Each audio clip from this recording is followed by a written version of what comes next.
Hello students, welcome to the Arjun academy. आज हम cat 2023 का स्लॉट 1 का फर्स्ट क्वेश्चन करने जा रहे हैं, क्वांट का क्वेश्चन 45। आज क्वेश्चन को रीड करते हैं। Let n be the least positive integer such that 168 is the factor of 1134 की power n। If m is the least positive integer such that 1134 n is a factor of 168 m, then m plus n equals. तो guys देखो राजे, सबसे पहले हमें factor की बात कर रहे हैं, राइट। तो सबसे पहले हम अपने मेन नंबर्स की प्राइम फैक्टराइजेशन कर लेते हैं। अगर मैं 1134 की प्राइम फैक्टराइजेशन करता हूं तो क्या आएगी 5 6 7, ये 2 पे नहीं जाएगा तो 3 पे जाएगा, ये 3 पे जाएगा, 3 1 3, 3 24 27 189, राइट। और फिर 3 पे गया, कितना गया 63, फिर 3 पे गया 21, फिर 3 पे गया 7 और फिर 7। तो 1134 की क्या आई राजे 2 इंटू 3 की पावर 4 इंटू 7। और इसी तरीके अगर हम 168 की करते हैं, 2 की आ जाएगी यहाँ पे 84, 2 की 42, 2 की 21, 3 की 7, 7 की 1। 168 की क्या आ गई 2 की पावर 3 इंटू 3 इंटू 7। अब देखो डियर, क्या है कि क्वेश्चन को पढ़ना है। सच that 168 is the factor of 11 if m is the least positive integer such that 1134 n is the factor of 168 m।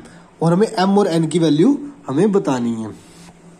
अगर सच that 168 is the factor of, मतलब 1134 n किसका फैक्टर है 168 का फैक्टर है ना। तो एक चीज देखनी पड़ेगी मेरे राजे कि 168 में 3 कितनी बार है, 1 बार है।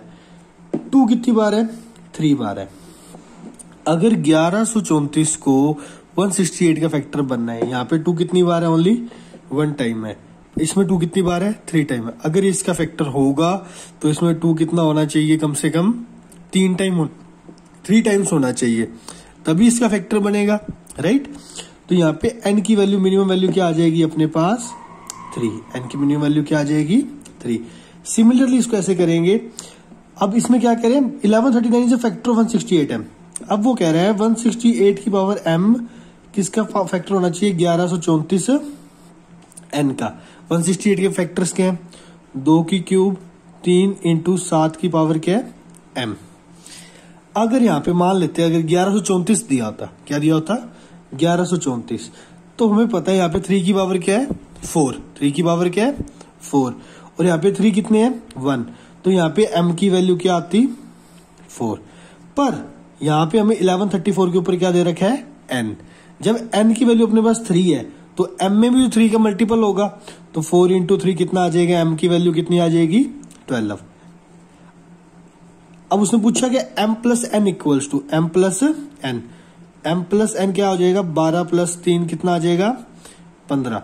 तो आपका आंसर क्या आ जाएगा राजे, इसका 15 आंसर आ जाएगा। क्वेश्चन में कुछ भी नहीं था, इन्होंने हमें लीस्ट पॉजिटिव इंटीजर से बात करनी है और इंटीजर होना चाहिए जिसमें फैक्टर बने। तो फैक्टर की सिंपल सी हमने बात लगाई, सच that 168 is the factor of 1134 n। 1134 n भी तो फैक्टर होगा 168 का। यहाँ से 168 की पावर कितनी है 3 1 बार है, 2 3 बार है। तो इसको इसका फैक्टर बनाना तो उसमें n कितनी बार होना चाहिए 3 टाइम होना चाहिए 2, इसलिए हमने n की वैल्यू क्या ले ली 3। सिमिलरली हमने अगर इसको 1134 के लिए देखते हैं तो m की वैल्यू आती 4, पर 1134 के ऊपर n है, n की वैल्यू मिनिमम 3 है, तो मतलब 12 का मल्टीपल होगा m और प्लस n की वैल्यू क्या आ जाएगी 15। सो आई होप गाइज आपको ये समझ आया होगा क्वेश्चन। Thank you.